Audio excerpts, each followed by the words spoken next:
Assalamualaikum warahmatullahi wabarakatuh.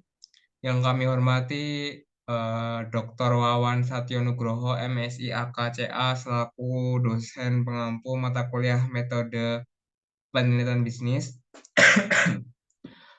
Kami dari kelompok 2 akan mempresentasikan hasil diskusi kami dengan pokok pembahasan, rumusan masalah, dan telaah literatur. Next.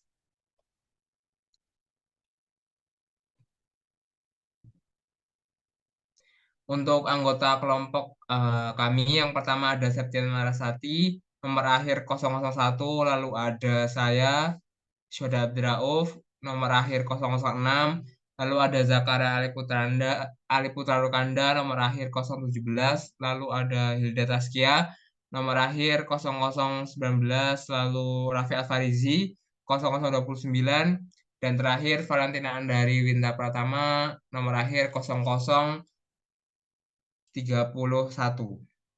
Selanjutnya akan dijelaskan oleh rekan saya.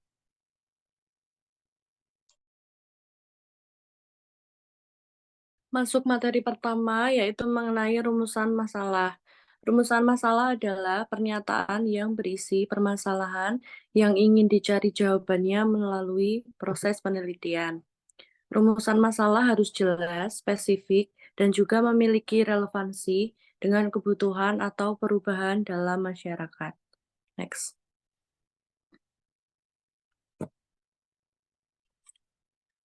Berikutnya ada rumusan masalah yang baik dan benar. Yang pertama, masalah itu harus visible. Artinya, masalah tersebut harus dapat dicarikan jawabannya melalui sumber yang jelas, tidak banyak menghabiskan dana, tenaga, dan juga waktu. Yang kedua, masalah itu harus jelas. Artinya, semua orang itu memberikan persepsi yang sama terhadap masalah tersebut. Yang ketiga, masalah harus signifikan, yang artinya jawaban atas masalah itu harus memberikan kontribusi terhadap pengembangan ilmu dan juga pemecahan masalah kehidupan manusia. Yang terakhir, masalah itu harus bersifat etis, artinya tidak berkenaan dengan hal-hal yang menyangkut tentang etika, moral, dan nilai-nilai keyakinan dan juga agama. Slide selanjutnya akan dijelaskan oleh rekan saya.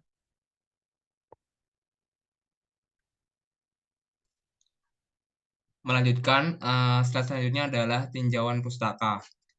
Pengertian dari tinjauan pustaka adalah proses mengumpulkan, mengevaluasi, dan mensistensis literatur yang relevan dengan topik penelitian tertentu. Jadi saat kita melakukan penelitian, perlu adanya tinjauan pustaka guna untuk mengumpulkan, lalu mengevaluasi, dan mensistensis tentang penelitian yang akan kita teliti. Nah, tujuan dari tinjauan pustaka ini untuk memperoleh pemahaman yang komprehensif tentang topik yang akan diteliti dan memastikan bahwa penelitian yang dilakukan merupakan kontribusi yang orisinal. Jadi, belum ada penelitian yang sama persis dengan apa yang kita akan teliti. Next. Lalu kita masuk kepada tujuan tinjauan pustaka. Yang pertama, memberikan dasar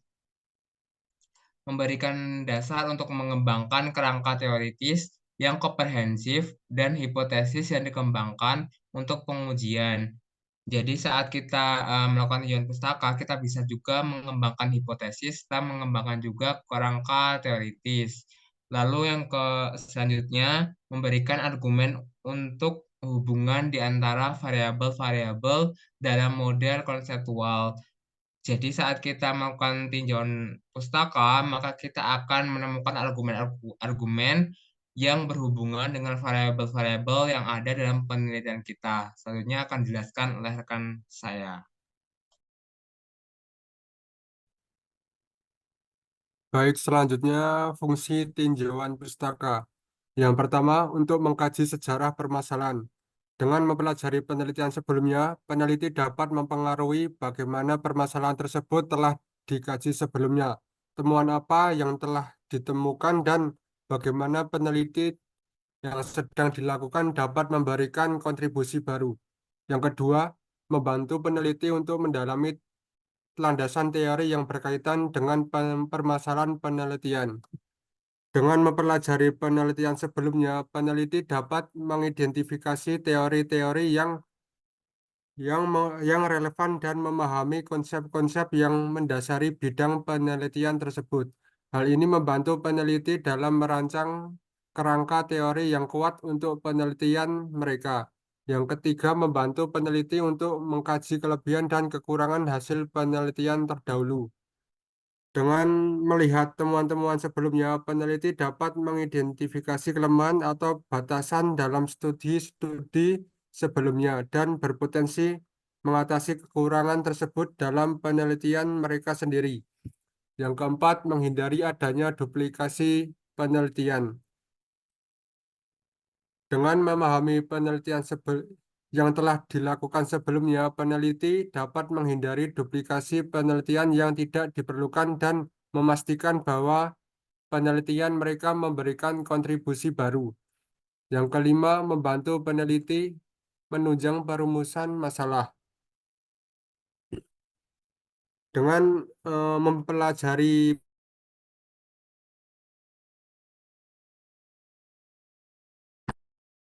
atau pertanyaan penelitian di dasar bagi perusahaan perumusan masalah penelitian. Yang keenam, membantu mencari teori konsep generalisasi yang bisa digunakan sebagai landasan atau kerangka bagi penelitian yang dilakukan. Dengan tinjauan pustaka tersebut, kita dapat mempelajari penelitian sebelumnya sehingga kita dapat mengidentifikasi teori atau konsep yang relevan untuk menjelaskan fenomena yang akan diteliti atau mengembangkan kerangka teori yang sesuai dengan tujuan penelitian mereka. Selanjutnya akan dijelaskan oleh rekan saya. Yang pertama, menguraikan dan mempertimbangkan variabel-variabel penelitian agar tujuan penelitian bisa dicapai. Seperti yang kita tahu, variabel-variabel penelitian itu ada banyak sekali yang akan dijelaskan oleh rekan saya nanti. Yang kedua, memberikan batasan penelitian dengan cara mengajukan beberapa variabel bebas atau variabel terikat yang relevan dan tidak relevan. Nah, variabel tersebut akan menjadi dasar dari penelitian. Yang ketiga, memberikan acuan untuk peneliti ketika mengartikan teknik analisis data yang dikumpulkan dalam penelitian. Dan yang terakhir ada memberikan dasar pemikiran pada peneliti agar peneliti bisa menyimpulkan hasil penelitian sesuai dengan tujuan penelitian tersebut. Jadi hasil penelitian itu harus menjawab dari variabel-variabel yang sudah dibuat sebelumnya oleh peneliti. Next.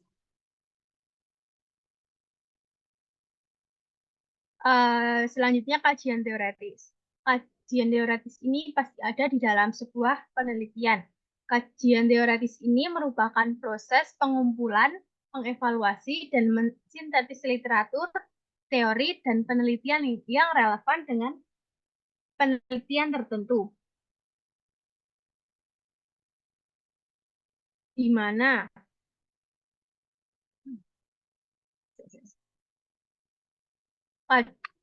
kajian teoritis ini dapat disimpulkan sebuah serangkaian definisi, konsep, dan perspektif sebuah hal yang tersusun secara rapi. Kajian ini akan digunakan peneliti untuk menjelaskan persoalan penelitian yang ada. Selanjutnya akan dijelaskan oleh rekan saya. Ya, yang selanjutnya ada tujuan kajian teoritis. Yang pertama, membangun kerangka teoritis yang kokoh untuk penelitian yang akan dilakukan. Yang kedua, peneliti dapat memperoleh pemahaman yang mendalam tentang topik penelitian dan membangun fondasi teoritis yang kuat. Yang ketiga, ada memungkinkan peneliti untuk mengidentifikasi celah pengetahuan yang ada, merumuskan pertanyaan penelitian yang relevan, dan merancang penelitian yang dapat memberikan kontribusi baru dalam bidang tersebut. Next. Kajian teoritis. Yang pertama, konsep merujuk pada gagasan abstrak atau ide yang mewakili suatu fenomena dalam dunia nyata. Konsep dapat berupa objek, peristiwa, proses, atau sifat yang dapat diamati atau diukur dalam konteks penelitian tertentu. Konsep kajian teoritis meliputi beberapa aspek, termasuk yang pertama ada identifikasi masalah, yang kedua pemilihan teori, yang ketiga analisis literatur, yang keempat pengembangan konsep, yang kelima penyusunan argumen, yang keenam kritik dan evaluasi, yang ketujuh kontribusi pengetahuan. Yang selanjutnya ada konstruk. Konstruk sering digunakan dalam penelitian untuk mengukur konsep abstrak melalui penggunaan variabel yang dapat diukur. Dalam kajian teoritis, pengidentifikasian, definisi, dan pemahaman tentang konstruk-konstruk ini membantu membangun argumen, menyusun kerangka teoritis, dan mendukung pengembangan pengetahuan dalam bidang tertentu. Yang selanjutnya akan dibacakan oleh rekan saya.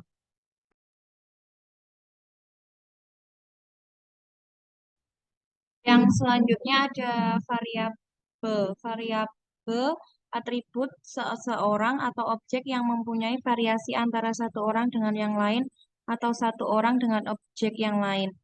Macam-macam variabel ada dua. Yang pertama yaitu variabel independen, sering disebut variabel bebas. Variabel bebas adalah variabel yang mempengaruhi atau menjadi sebab perubahannya atau timbulnya variabel dependen atau terikat. Yang kedua ada variabel dependen.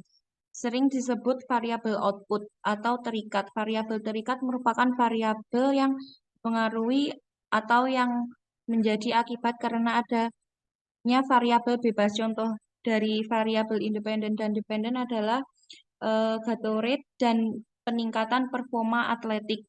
Seorang peneliti kedokteran olahraga telah dipekerjakan oleh Gatorade untuk menguji pengaruh minuman olahraganya terhadap kinerja atletik. Perusahaan ingin mengklaim bahwa ketika seorang atlet meminum Gatorade, performanya akan meningkat. Jika mereka dapat mendukung klaim tersebut dengan data ilmiah yang kuat, itu akan sangat bagus untuk penjualannya.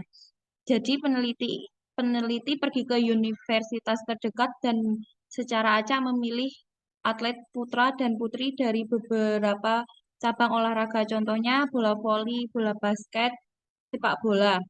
Setiap atlet akan berlari di atas treadmill selama 1 jam sambil memantau detak jantungnya. Semua atlet diberikan jumlah cairan yang sama untuk dikonsumsi 30 menit sebelum dan selama lari. Setengahnya diberi Gatorade dan setengahnya lagi diberi air. Namun tidak ada yang tahu diberi apa karena kedua cairan tersebut sudah diwarnai. Dalam contoh ini, variabel independennya adalah Gatorade dan variabel dependennya adalah detak jantung. Next. Review penelitian terdahulu. Review penelitian merupakan kumpulan dari penelitian sebelumnya yang dibuat oleh orang lain yang berkaitan dengan penelitian ini. Penelitian harus belajar dari penelitian lain untuk menghindari duplikasi dan pengulangan penelitian atau kesalahan yang sama seperti yang dibuat oleh peneliti sebelumnya.